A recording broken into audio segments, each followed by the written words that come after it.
What is going on? Welcome to my channel, Carnivore Beast. Now, in this video, I'm going to be asking the question, have we forgotten what it is to be human? But before we get into that, don't forget to hit the subscribe button, send me some likes, maybe share with someone that you think needs to hear this as well. And as usual, I'd love to know what you guys have to think about this subject, so please put some comments in down below. Now, without further ado, let's get to the meat of the video.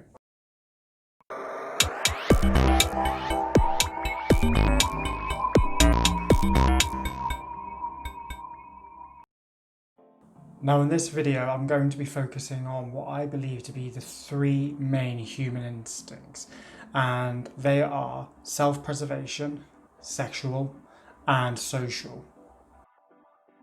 So to kick this off, I'm going to focus on social to begin with. So human beings are social creatures, animals. Throughout time, humans have been part of a bigger community, such as tribes, whether they be religious groups, political groups, even militaries, the list goes on.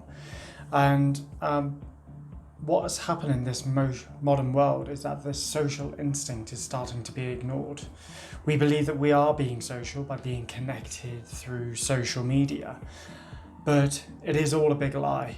No matter how much we scroll through Instagram, argue on Twitter, like someone's photo on Facebook, or even comment on videos on YouTube, that will never ever be able to replace that physical human interaction. With the last year, it's been very hard for us to be able to maintain real human interaction. And as a result of that, there's been about a 60% increase in mental health issues in the UK alone. We need to return to our instincts and become sociable creatures once again, not through screens or through Zoom calls or anything like that. We need to be person to person in that sort of real sociable aspect again. There's a really, really good book on this called Digital Minimalism by Cal Newport, which I'll link in below. But I do think this is a very important subject. We are so focused now on moving forward as a modernity and thinking that technology is our friend, where really it's just taken us away from our human instinct of being with each other, being with people, being social. And that's something we need to get back to. So the next topic I'm going to touch upon is sexual, and that may cause some embarrassment to some people to talk about this, but humans need sex. It is the driving force for life itself.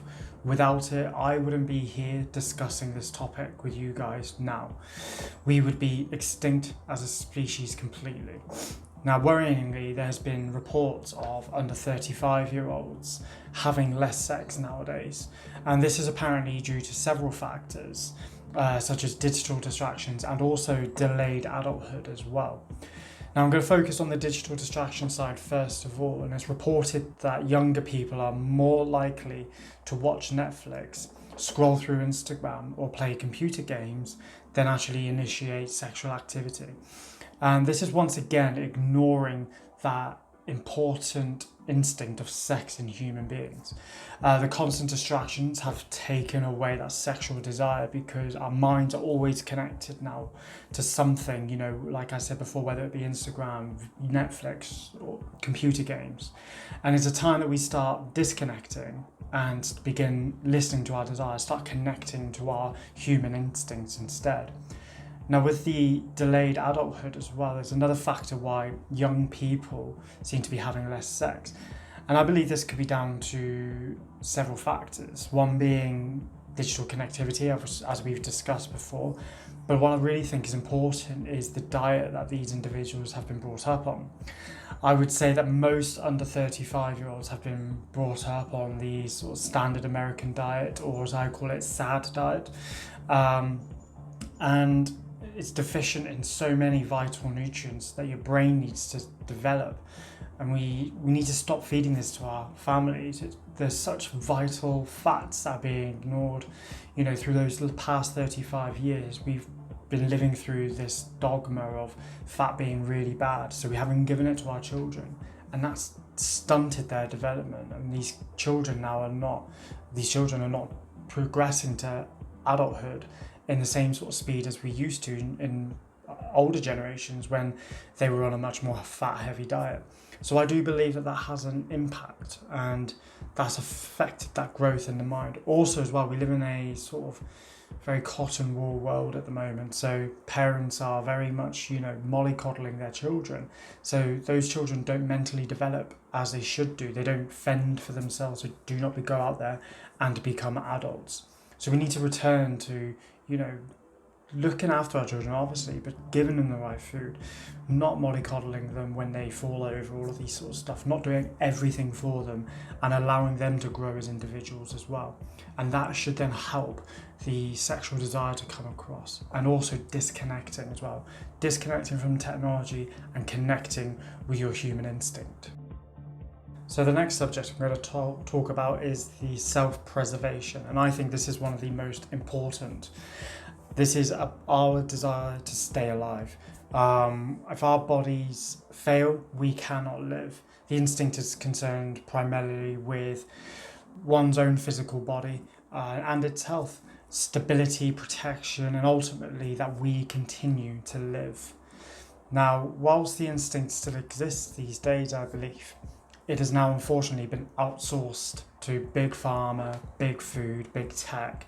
We are no longer responsible for our own health, our own lives. We outsource it to everyone else. We no longer think that our own health is our responsibility and that other people should be looking after us for us. And there's always been a pill to cure ailments instead of listening to our human basic instinct and looking after ourselves. Most illnesses these days are lifestyle related, such as obesity and type 2 diabetes. And if we as humans ate a better diet and we didn't depend on pills and potions, we would be in a far better place as a human being. I mean, this year has easily evidenced how much people will think that Big Pharma wants to heal them. I see obese people walking through the streets wearing face masks, and it raises that question to me that they would be willing to put that on their face because they believe that that's going to save their lives. However, they're not willing to change their diet to make themselves metabolically healthy, to actually use their body to fight against any such illnesses or viruses. And that is vital. I have been on the carnivore diet now since February this year, so about 10 months now. And I've not been ill once this year. I've not had any sort of sniffles, colds, feeling down, feeling under the weather. And I put all of that down to the diet. I've strengthened my body internally. My immune system has become stronger. And I'm able to fight off any sort of bacteria, viruses that enter my system. And that's the thing. It's all about real food, eating real food instead of what big food wants us to eat, of all this processed rubbish.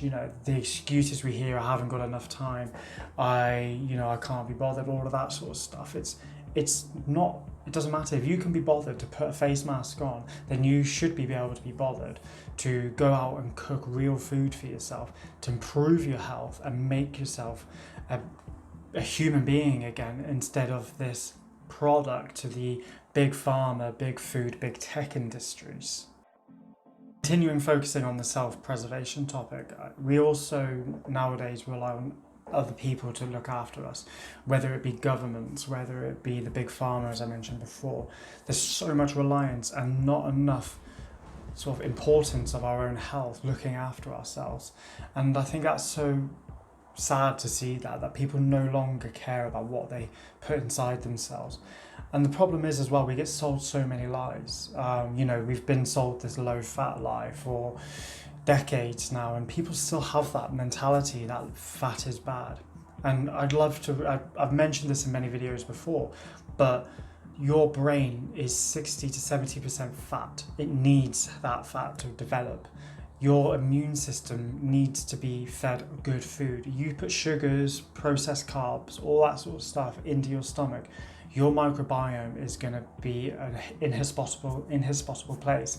And I think it's important to make that environment a healthy strong environment. There's about over 1 trillion different types of bacteria in your stomach. It's your own world going on inside there. Look after it, because it will look after you. It will strengthen your immune system. So what we need to do is stop putting crap in our mouths and start being human again. So to summarize what I've spoken about in this video, we're going to look at social, go out there, be sociable, go and speak to people, go and see your friends. I know it's difficult at the moment, but wherever you can, do it. Go and see these people, because it will help you so much more. It will help your mental health. It will help you get in tune with your human instinct. The next one being sex. Just do it. Try and just not be distracted by all of this technology. What do you actually gain from scrolling through Instagram? What do you actually gain from arguing with somebody on Twitter? Let's disconnect from all of that and reconnect to our sexual desires, and be with our partners, meet new people. If you're single, go out and do that. And finally, self-preservation. Look after yourself. Don't rely on big pharma to give you all the pills and medicines that you think is going to help you. Don't rely on big food to sell you diet lies, because they just trying to do it for their money. They're trying to fill their pockets. So do your own research of what is good for yourself. Do your own testing as well. Try things out. Not all diets work for everybody. Go and do your research. And move away from big tech as well. Don't give them the satisfaction of being glued to your phone all of the time. Let's return to our self-preservation, look after ourselves, exercise, get out in nature, and look after our basic 3 instincts as well. Now, thank you so much for joining me on this today.